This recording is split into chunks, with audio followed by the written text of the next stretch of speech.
Perek Yud Beis.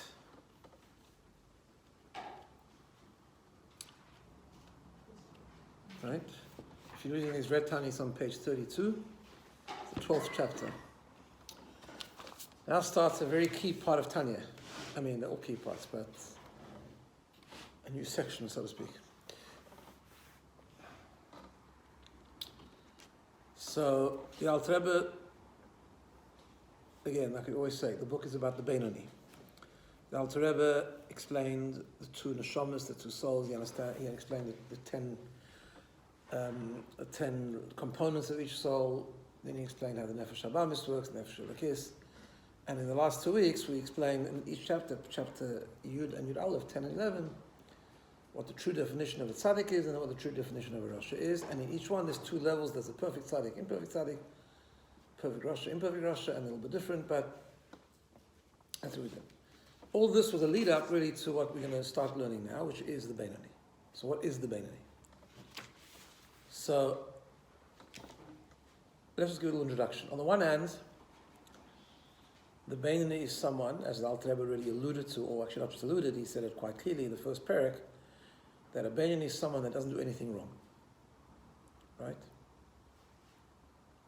Not in action, not in speech, and not even in thought. Meaning, as we explained last week, we'll see later, the Benoni is someone that has negative thoughts, but is able to deal with them right away. Okay. On the other hand, so in that regard, the Benoni, on a behavioral level, the Benoni is really similar to a tzaddik. I'm all talking about true definitions of a tzaddik and a Benoni, right? Not the borrowed term like we learned about in the first chapter. On the other hand, the Benoni has not succeeded at all in eradicating the essential klippa within himself, the Ra. Right? He's still got Nefesh Habamis. Nefesh Habamis is not transformed. Nefesh Habamis will still struggle for control over the body, just like the Nefesh Elokis will, and it's still there, right? So in that regard, the Benoni is similar to a rasha. That's exactly what the rasha's position is. The rasha has not transformed, has not taken control over the bad. This is why it's called the Benoni. Just want to explain the definition, right? A Benoni normally means, like we say, a middle person, intermediary. So in the legalistic term of Benoni, we say he's not a tzaddik because he hasn't got majority mitzvahs. He's not a rasha because he has a majority of averis. So he's somewhere in the middle, like half-half, 50-50, right? Which we explained is not the true definition of Benoni. So then why is he called a Benoni? Right? Why do we have different names? The Benoni is because he is, on one level, conceptually, somewhere between a tzaddik and a rasha. He's like a tzaddik on a behavior level, but he's like a rasha because he still has ra, he still has klippa within him. And the klippa is still strong. Yeah, that's clear. So the Alter Rebbe now says that this is, as we've been talked about many times, this is now what we're going to explain, because a Benoni is the she'ifa, it's the aspiration, or should be the aspiration of every Yid. Every Yid should be aspired to become a Benoni. That is what the book is about. I don't know if you know, by the way, that you know that the Alter Rebbe also wrote a book called Sefer Shel Tzadikim. But it was burnt. So it was burnt, yeah. So we don't know what it is. And even if you knew, it probably wouldn't have that much relevance to us, because it would be only relevant to tzaddikim, right? But, okay. Now, when we look at a Benoni, if you think about someone who never ever does anything wrong, obviously that sounds like a very high madrega, which we've talked about why Chassidus in general talks about very high levels, which is fine. But the book of Tanya really is to make it easier for us, right? Because if you remember, at the very beginning of Tanya, he started off with a pasuk in his introductory page. He says that Tanya is based on the pasuk called Ki Korov Eilecha Hadover Ma'od. The Torah is very, very close to you. V'ficha u'bilvavcha la'asaysay. In your mouth, in your heart, to be able to apply it, right? Here's the Tanya.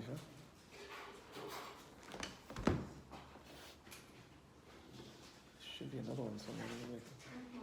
You sure? Okay, let's try it for the No, you can take that. It's on page 32, Perigid Beis, right? So in your heart, in your mouth, in your heart, and able to do it. And the very beginning of Tanya, he said that really the whole book is to explain the obvious question. What do you mean, Kikor? It's not that easy. We all know it's not that easy, right? We all know it's not easy to apply Torah mitzvahs and to live our entire life by Torah mitzvahs. It's not easy. Why? It's not easy because we have temptation, because we have a nefesh habamis, and because we have those drives within us that are fighting for control over our body, over our personality, and therefore it's not easy, right? Most persons, if you tell them, can you be a person who never does that, very impossible, right? So I guess the question is like, why is that even a thing? Why is it even an aspiration, right? And the book of Tanya was written to explain how it's kikorev, how it's easy. Now it doesn't mean it's easy. It means it's, I guess korev is really, korev is not the word, the translation of the word korev to say easy is probably mistranslation. Attainable, accessible, right? In other words, the pathway, the aspiration, the mindset to gain control over our behavior is, for a human being, for a yid specifically, it is an attainable, it is an accessible pathway. Are we going to get to mamash what he's talking about the Benoni? Probably not. As we know the famous thing, even Hillel Parasha said, when he started to learn Tanya, he said, Halavai, he thought he was a tzaddik, and then he said, Halavai Benoni, I wish I'd be a Benoni. But at least we can have the mindset of a Benoni. We can, this is what Tanya really straight. Now, from Yud Beis and Perikut Beis onwards, he explains to us what we have to do for that, right? What is the... that's why he wrote the Tanya. He says Levair Hete to explain very well how it's korev, how it's attainable, how it's accessible. And he said at the very beginning of Tanya, B'derech arucha uketzara, in a long and short way. Meaning the way of Chabad Chassidus, the way of Tanya is that it's a long way. There's a lot of hard work. There's a lot of hisbonus, a lot of reflection to do. There's a lot of davening to be done, as we'll soon see. There's a lot of achieving some level of love of Hashem and fear of Hashem, and he's going to explain what that means. And it's a lot of components, right? But it's a different mindset. It's a whole mindset of serving Hashem in a way where our mindset is that what we're fighting for, what we're trying to attain, we're trying to aspire to, is to gain control completely for our nefesh elokis and to be able to serve Hashem the whole time, even though there's a struggle, right? That's what it is. Now again, obviously it's going to depend on each person's journey as well, which means sometimes people are starting very, very far behind. We're all starting very far behind, right? So when we say it's aspirational to work towards gaining control of our thought, speech, and action, it might not be, even in an aspirational way, it might not be something we could do overnight. But it does push us, at least in that direction. It pushes us to take on things that are a bit more difficult, to show less interest in worldliness and more interest in godliness, and so on and so forth. Yeah? That's the concept. Okay, so that's the introduction. Let's have a look. He says the following. The Benoni. This is the beginning of the parak. The Benoni says, what's the Benoni? That the bad in him, now he has bad in him. He's got the nefesh habamis. He's got the klippa, right? So he has that, we call it bad, which means it's not godliness, right? But that ra, that bad, or that evil, that klippa that's in him, is never so strong to conquer the small city, which he made reference 2 chapters ago. Small city means the person. So that klippa can actually enclose itself, embed itself in the body, to make him do an avera. That the Benoni doesn't have that. The true definition of Benoni has the ra, but the ra never is able to conquer the irktana, the small city. Now, what does that mean? It says like this.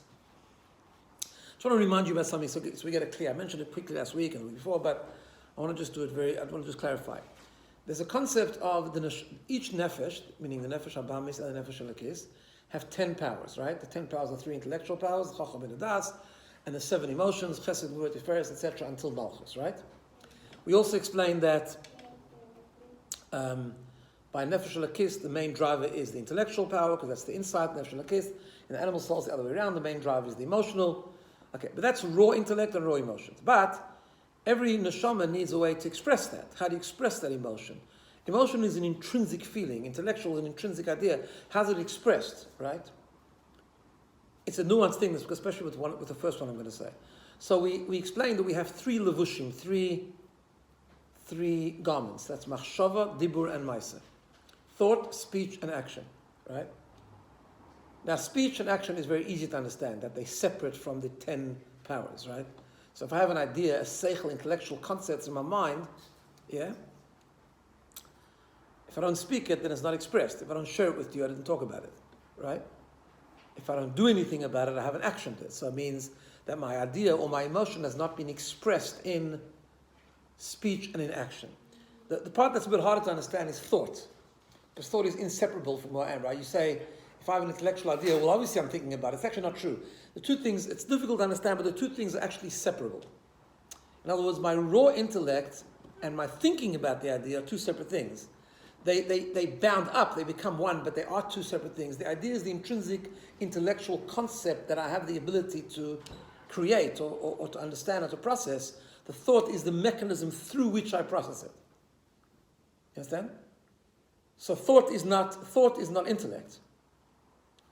Thought's more like a BINA thing, because you have to do something with it. Not BINA is a part of intellect. A building thing. Not really an expression thing. It's a way it expresses itself, but to myself.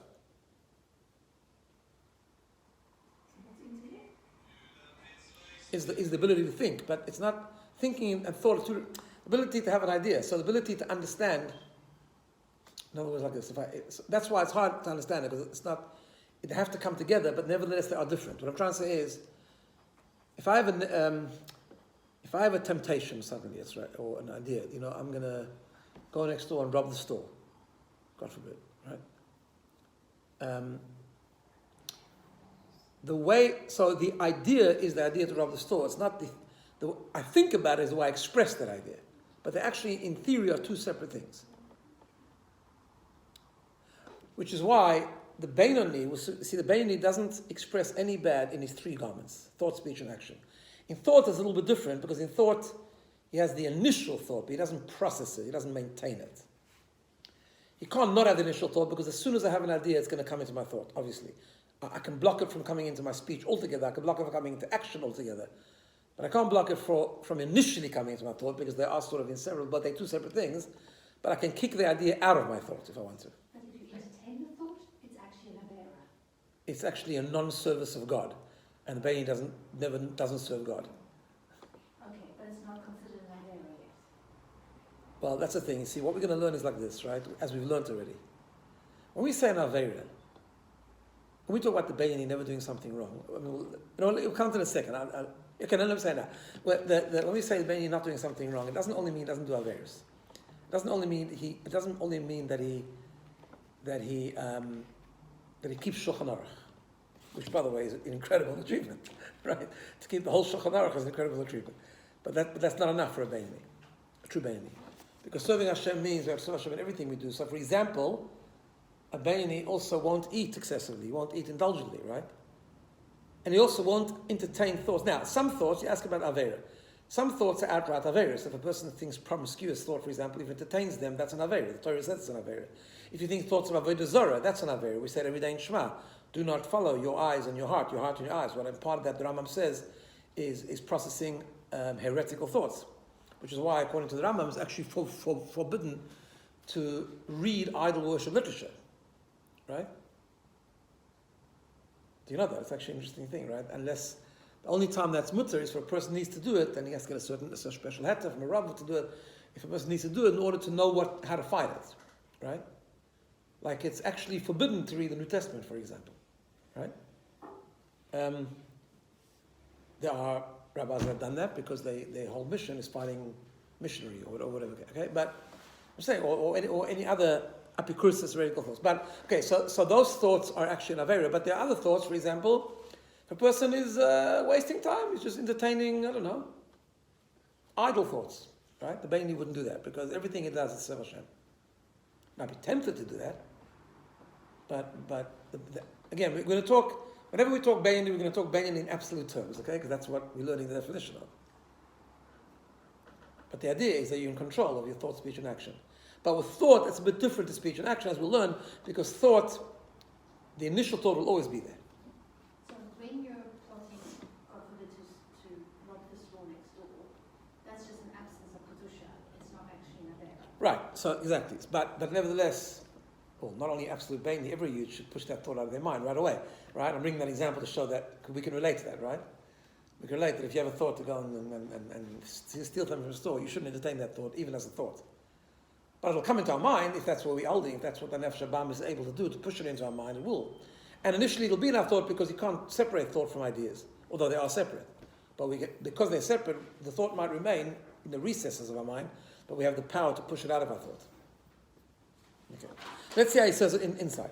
So he says like this. So what does that mean that he never does Aveira? What does it mean he doesn't let the Nefesh Abamis conquer the small city? He says it means the following. It means that the three garments of the Nefesh Abamis, not the 10 components, the three garments of the Nefesh Abamis, which is thought, speech, and actions, which come from Klippa, the world of Klippa, they never overpower the Nefesh Elokis. They're never able to win over the Nefesh Elokis, right? To come into our body, b'moyach, in our brain, b'peh, in our mouth, b'shara machivorim, or the other 248 limbs that we have, right? By the Rasha, it is. The person who isn't a Benoni has the thought, I'm gonna eat something wrong, I'm gonna do something wrong, and then it actually does it. So in other words, it comes into our speech, or into our thoughts, or into our action, which means now our levushim, our garments, won over the Nefesh Elokis. By the Benoni, the thought is there, not like a tzaddik. The thought is there. The temptation is there, but it never wins. Therefore, it never comes into the three garments. The three garments never win the war.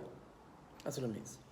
Lehachtiyam, to make the person sin, uletamam, or to make them impure, chas v'shalom. Now, he uses those two expressions very carefully. To make them sin and to make them impure. Because like I said before, the Benoni is not just someone who never does an Isur, he doesn't do a prohibition. The Benoni is someone that never becomes impure either. In other words, he serves Hashem all the time.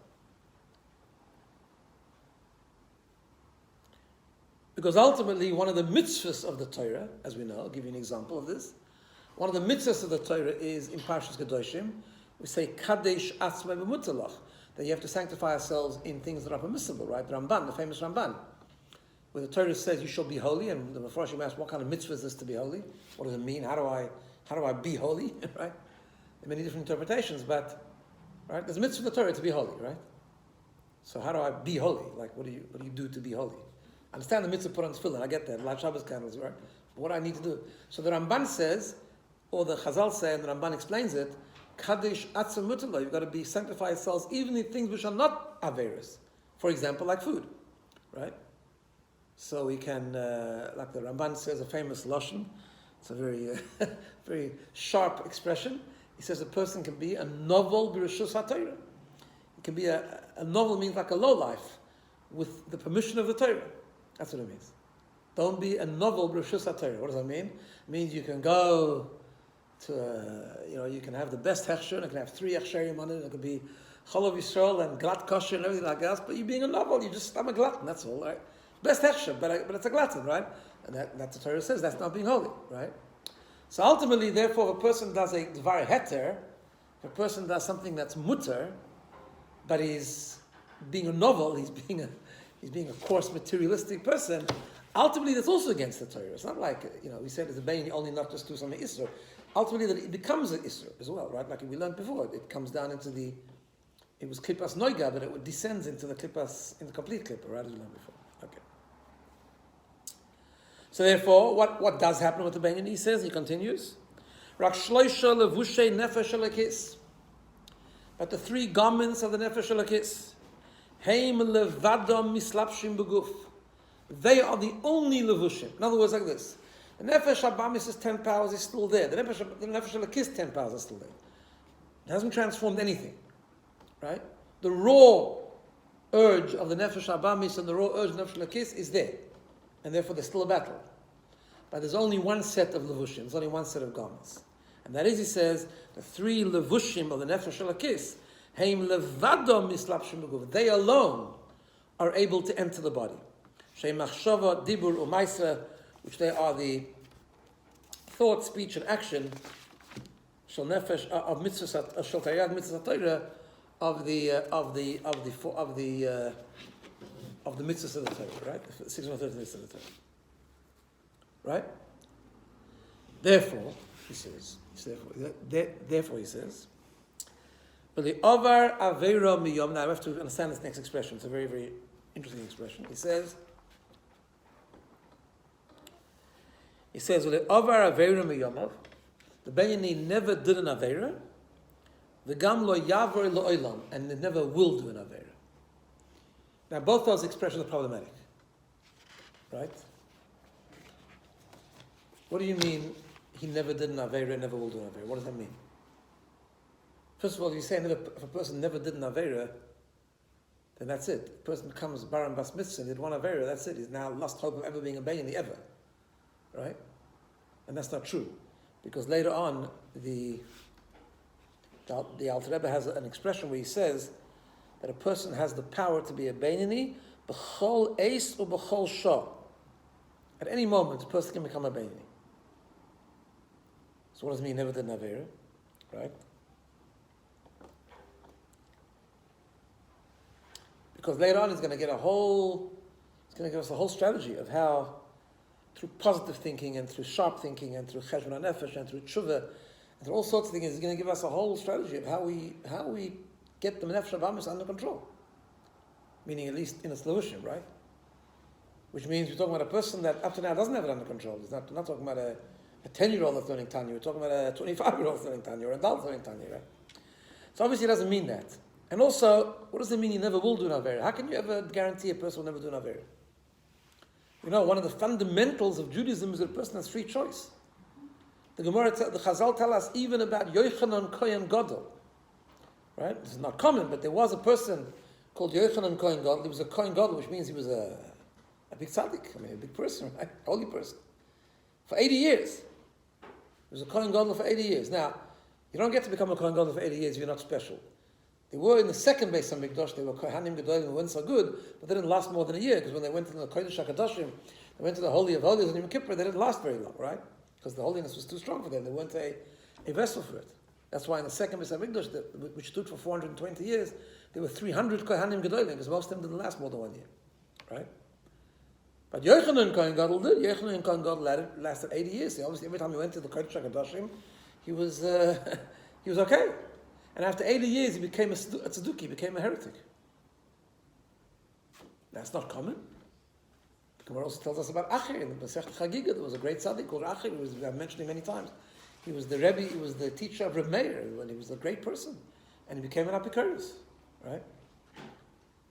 Why? Because in Pirkei Avos it says, "Val tam min atzmacho ad yom moisach." A person should never, it's a lesson for us, we should never ever trust ourselves until the day we die. Right? We're never spiritually secure, by the way. Unless you're a perfect tzaddik, you've completely eradicated nefesh habamis. Okay, that's something else. But most people, we're never guaranteed. Yeah, it's less probable. The more we make Yiddishkeit part of who we are, the more we make it part of our DNA, the more we become God-centered, the more we get used to that, our struggle shifts, the goalpost shifts. Okay, so we always have some struggle, but I mean, you cannot compare our struggles to the one of each of the masmid that I mentioned last week, right? The different people, but I don't think Richard Masmid had a big struggle passing a pizza store where they should guzzle pizza or not. That wasn't his world. He lived in a different... But he still had a struggle because he still had nefesh habamis. But the fact is, the struggle is still there, so you can never trust a person. So therefore the question is, what does it mean that the Alter Rebbe says that a Benoni never... Understand, he says a Benoni is someone who's in control of his thought, speech, and action. But what does it mean when he says that a Benoni never did an Aveira, never will do an Aveira? What does that mean? That's impossible to know that. Both those expressions don't make sense. And therefore the Mefarshim explain that it means that at this moment is like that. In other words, a person can become a Benoni and a person he can un-Benoni himself. Right? Or he could have not been a Benoni and become a Benoni. It means like this, that the Benoni is so in control of his thought, speech, and action that right now he's in a situation where, first of all, for his past, he's completely left it and did tshuva. And therefore, as we say, like a person does tshuva, those Aveiros are eradicated, and therefore it's like he never did an Aveira. And he's so focused and he's so filled with love of Hashem and he's so in control of his machshava, dibur, maisa, that in this situation, given his mindset in this moment, he will never do an Aveira. However, we know that mindset could change because it's a struggle. That's what it means, right? It's not something new, and it's not something that's a chiddush of the Alter Rebbe, but the Rambam already says it. The Rambam says, when he talks about how a person does tshuva, for any Aveira, right? In the laws of Yom Kippur, we have a mitzvah, tshuva, Yom Kippur especially, right? I mean, the whole year round, but Yom Kippur especially. And often around Yom Kippur, we learn the laws of tshuva, from the Rambam, to know what tshuva means, right? And especially if we have something specific that we fell through, or we failed in, or we upset, we want to do a proper tshuva. The Rambam says, how do you do a proper tshuva? He says you have to do such a tshuva, you have to regret it Aveira so much, and you have to resolve to such an extent that you don't want to do it again. The Rambam says the interesting lashon. He says, "Ad asher yoid olav ta'alumoy sliboy," until Hashem, who knows the secrets of your heart, can testify about you that you're never going to do it again. Same question. How can the Rambam say such a thing? What do you mean Hashem testifies never to do it again? Hashem gave us free choice, and He's not taking away the free choice anytime soon, right? But it means Hashem can see in your inner recesses of your heart, not just what you look like. You might cry crocodile tears. That's not what it's about. It's about what you really feel. And Hashem could see that what you really feel in this moment, what you really feel is you're never going to do it again. That could change. But right now, that's your situation. So this is what he means. He means that the Benoni says, there's a person that in this situation, he has mastered the art of controlling his nefesh habamish to such an extent, not to transform and not to eradicate it, but to make sure that it's not expressed through thought, speech, and action. And therefore, right now is in this process, or in this month, or in this routine that he's currently in, he is never done aver, never will do an aver. You have to do tshuva to get to that point. Yes, everyone has to tshuva. Tshuva is the thing we all do. I mean, yeah, of course. Part of the avoid that every Yid is tshuva. By the way, sorry. It's not just you in that moment. No. Of course, the proper tshuva. It's a process. So we're not just talking about right. It's a. So to get to that point in time where you potentially could be a Benoni, you have had to have done so much tshuva. Yeah, but it's much more than just doing tshuva. You actually have to get in complete control of your machshava, dibur, and ma'aseh. I think that's harder than tshuva. But they come together, right? I'll tell you a cute little story. So there was there's a guy, I don't know him, but in this book, it quotes him as Rabbi Yosef Denberg.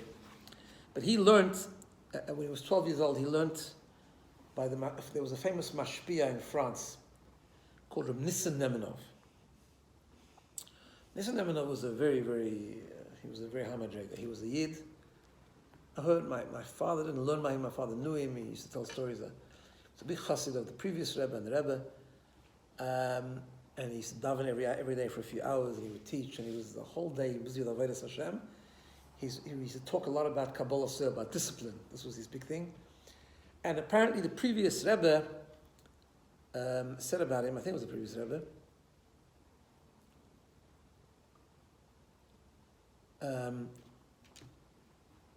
Rebbe, said about him that he's a Benoni of Tanya. Very few people that always said about him he's a Benoni of Tanya, but he actually is a Benoni of Tanya. He reached the true Benoni of Tanya. So he says that Rishon used to travel sometimes with different things. I think he would come to America or Montreal, I'm not sure.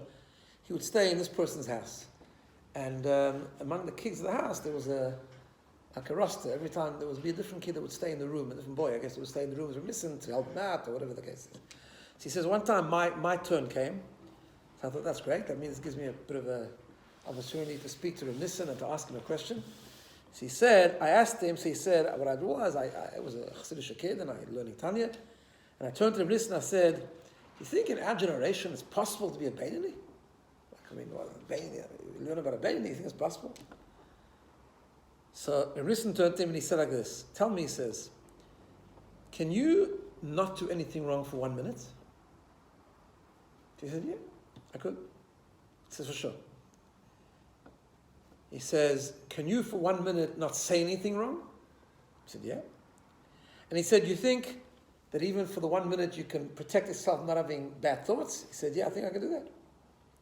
So he said, okay, so it's 1 minute, it's one more minute, it's one more minute, one more minute, that's all it is. I mean, easy said than done.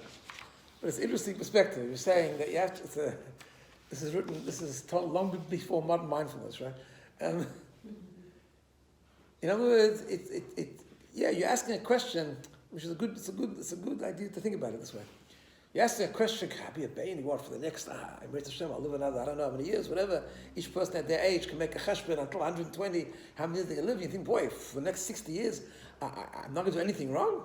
Don't think of it like that. Think about right now. One more minute. That's a cute little story. Anyway, okay. So the Alter Rebbe continues and he says, "V'lo nikra olav shame Rasha," and therefore, because the Benoni is never did anything wrong and never will do anything wrong in the current matzah that he is, therefore he's never called a Rasha. Afilu sha'achas, even one moment, v'rega echad, even 1 hour, 1 moment, called yom of all of his lives. Right? That's a Benoni. He says, however, important to understand. This is the point now. However, this is the garments of the nefesh habamis.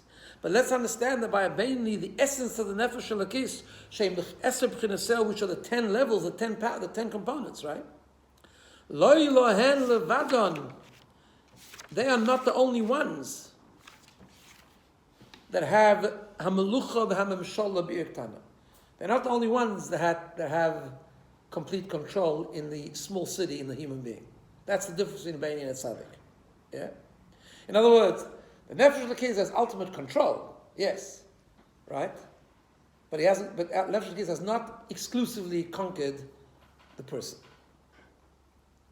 Because we learned before that the two souls struggle with each other to conquer the person. The nefesh halakis and the nefesh habamis, right?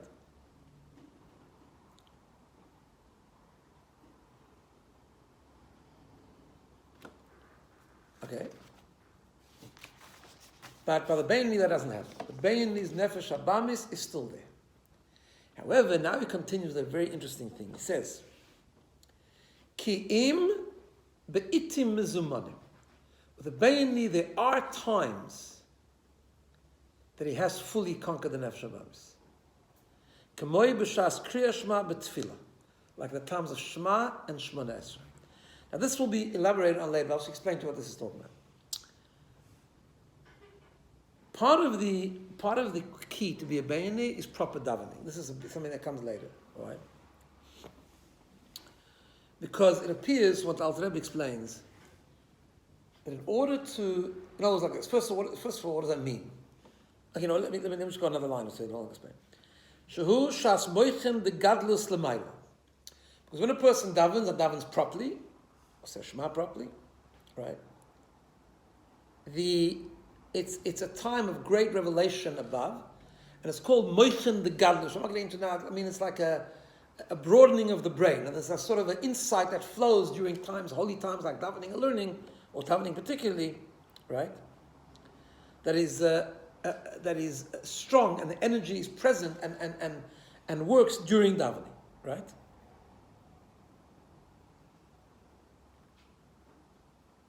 Why? Because what is davening? First of all, why and what does it mean? And why does it have to be like that? So there's 3 questions I want to address. So the Benoni gets to a point through davening that taka, there's not even a struggle. Almost like a tzaddik. But that's not the constant state of being, but that's what happens during davening. Right? First of all, how does he get to that? And second of all, what does that mean if afterwards there is a struggle? So obviously nefesh habamis wasn't transformed. And third of all, why is that necessary? So it's like this. And again, by the way, like I keep on saying, I'll probably repeat it every time we learn Tanya 16 times, right?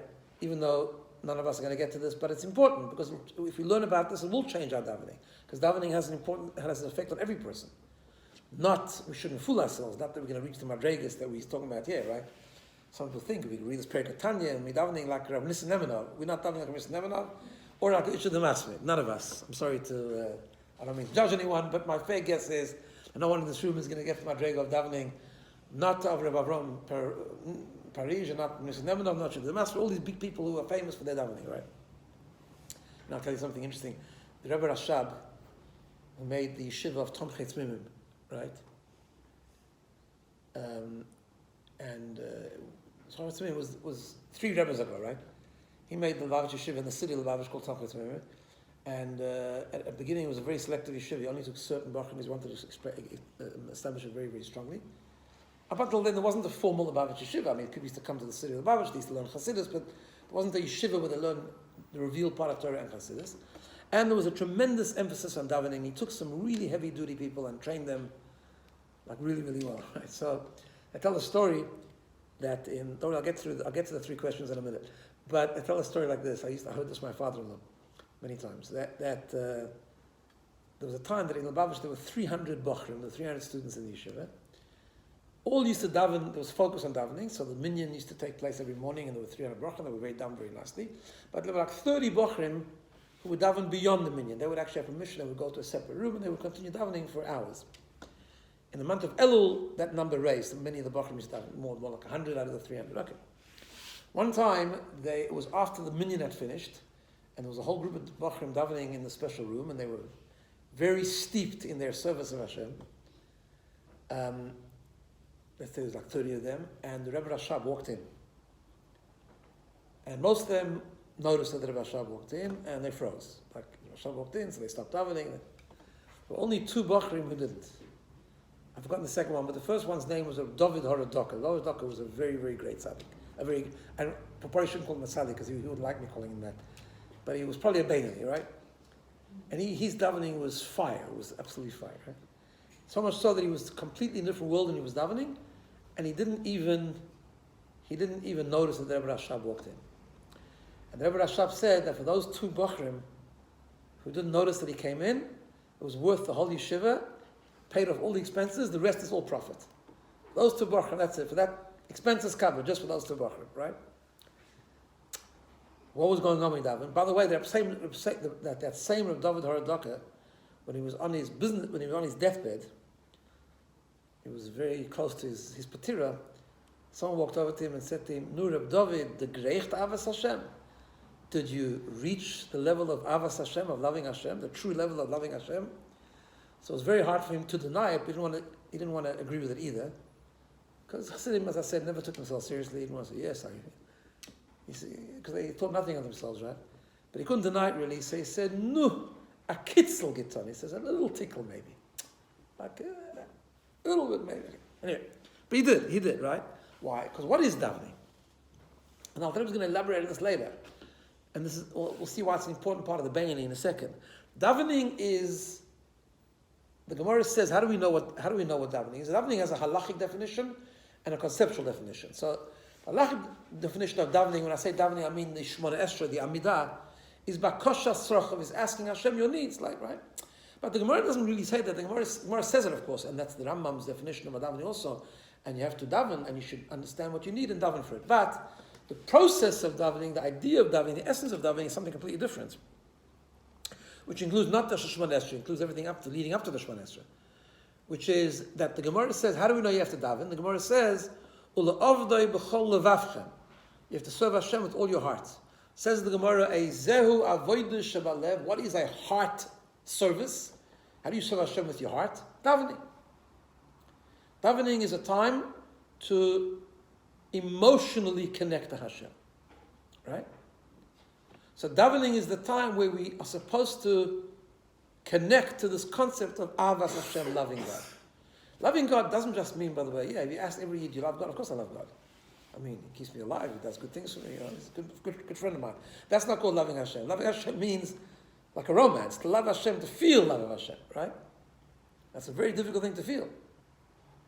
Later on, he's going to talk about different levels of love Hashem, and how a regular person can achieve that. But the true idea of loving Hashem is huge. And where do you reach that? You reach that during davening.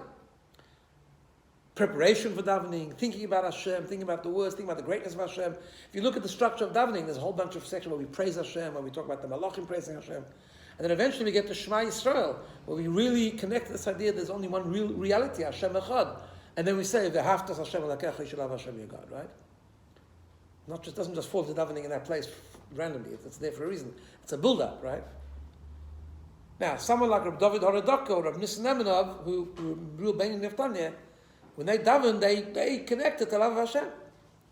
The Choyves Halavava says, right? Choyves Halavava says, he says, fire and water can't coexist, as we know, right? So too, when a person is fired up with loving Hashem, like in davening, Nefesh Habamis can't rear its head, can't cool it off. So you're animated by your Holy Soul at that point? Yeah, completely. Right? and you have a fiery love of Hashem, when you have a fiery love of Hashem which burns during davening, then not only there's no expression of machshava, dibur, and ma'isa in Nefesh Habamis, there's no problem, there's no threat in Nefesh Habamis. We get distracted. Of course we do, of course. We're not, even if we don't get distracted, we're not going to reach this level. But I'm just saying, this is the Benoni, right? The ultimate Benoni, right? But, so what's actually happening? So at that point, the Benoni is like a tzaddik. Now, what does that mean? What's going to happen an hour after davening, when it cools down? It's going back to be a Benoni. So what happened to Nefesh Habamis? Nefesh Habamis wasn't eradicated, it wasn't transformed. So the pshat is, it's like anesthetized. Right? He's anesthetized. If I'm an aggressive person, I pose a threat to people around me. But if I'm under anesthetic, I don't pose a threat. Has the threat gone away? No. That's the muscle, right? If I'm anesthetized, I'm no threat. But tomorrow I'm not going to be anesthetized anymore, so I'm going to be a threat again.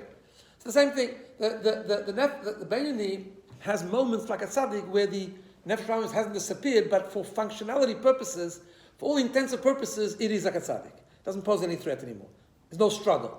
Once it gets that burning fire of love of Hashem, there's no struggle anymore. That's only while it's happening. By a tzaddik, it's constant because it's Nefesh Habamis is now transformed. But by Benoni, it's not. Okay, so that's what it means. So that's how it happens, and that's what it means. The question is, why is that necessary to bring in here? Why is that important to know? And the answer is following: that the only way that a Benoni can overcome the struggle, right? The only way, ideally, for the Benoni to overcome the struggle the rest of the day is by having that tzaddik moment during davening. You know, as during davening, you reach that moment that fuels the determination, it fuels the ability to be in control later on. As we'll see, because part of that is also a whole intellectual process. The fire of love, as we explained, in love of the animal soul, you don't need a lot of intellect to fuel the love. You just have the love. That's instinctive, because it's an animalistic love. But in the Nefesh Elokis, the love is completely fueled by the brain. And as we'll see in a second, the Benoni only works because the brain rules the heart. And therefore that brain has to become very, very, very strong. Right? So he says that davening is called the Shas Moichen the Gadlus Lemaila, the Gam Lemat, and also down here, is Shas HaKoshel L'chol Adam. It's also an opportune time. Davening is a very special time that one has the ability on some level to reach that level of Avos Hashem. So the love of Hashem that you spoke about before, that could come from the Nefesh Habamis. No? Because the Nefesh Habamis has no capacity to...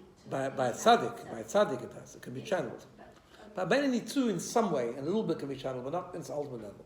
So in absolute terms, no. But if you're saying, I love Hashem because he gives me things and he's my friend.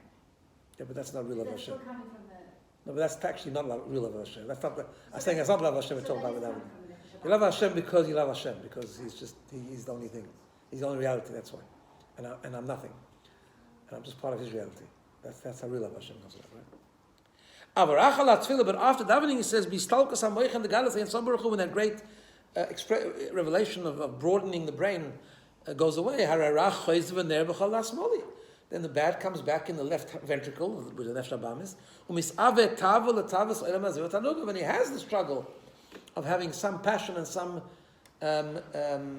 desire for the pleasures of this world. During davening, it's not even a question. Nothing exists, right?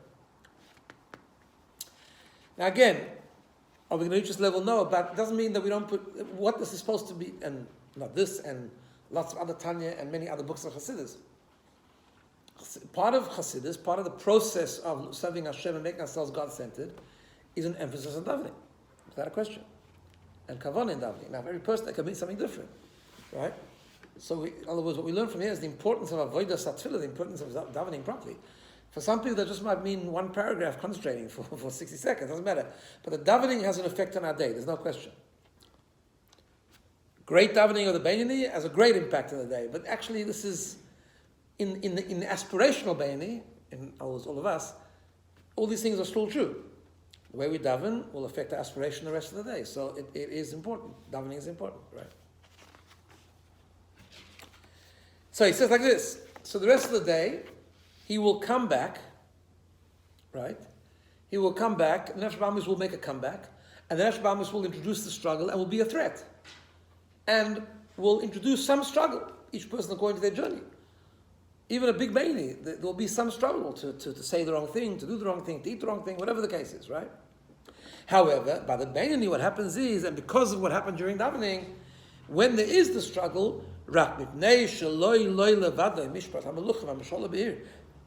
Nefesh Abamis has a say, but doesn't have the only say, with the Benoni, the Nefesh Abamis is never able to actually execute that desire. The Islabish Ba'evri Aguf, to actually go into the limbs of the body, but Maisa in action, Dibur, speech, Machshava, or in thought, Mamish Lahamik Machshavto, to read, in other words, to entertain and sustain the thoughts of the Tanugil, Mazah, the pleasure of this world. He has the Benoni might have a fleeting thought, it'd be good to eat more indulgently now, but he never makes it past that initial thought. The Nefesh Abamis is not able to get the person then to, okay, so where am I going to buy that ice cream, or how am I going to do that avera, or whatever the case is? Why not? So now he says the punchline of Tanya almost. You know why? Ki hamoyach shalit al halev,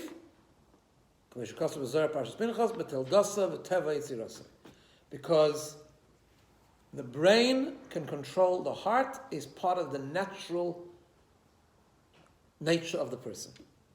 A person is created that the brain can control the heart,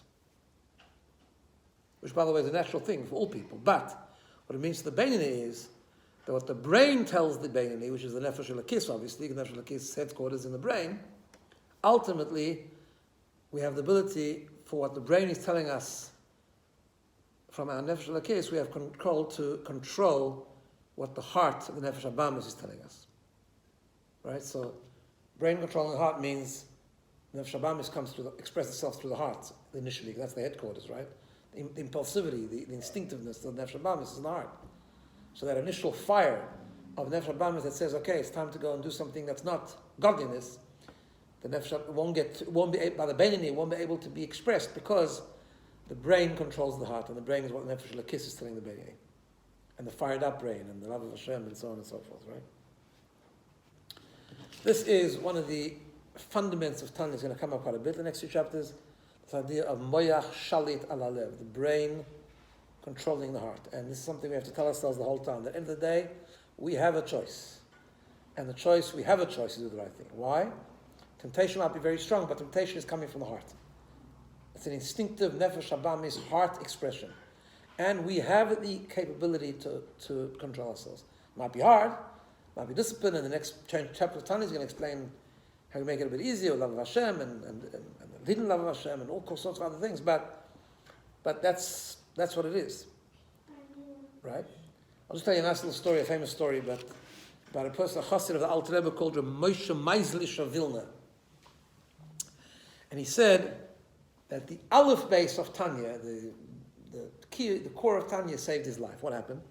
So I don't know if you know this, there was he was a big chassid of the Alter Rebbe, but he was a very intelligent person, and he came to the Alter Rebbe later. He had learned all kinds of languages, and he was a very skilled person. And you know, there was a war between Russia and France. And I don't know if you know the history, I think I mentioned before, there was a big machlokes between the tzaddikim of who's better to win. Certain tzaddikim in Russia that actually wanted France to win. Napoleon. It was Napoleon for Russia. Because it would bring greater physical comfort to the Jewish people of Russia.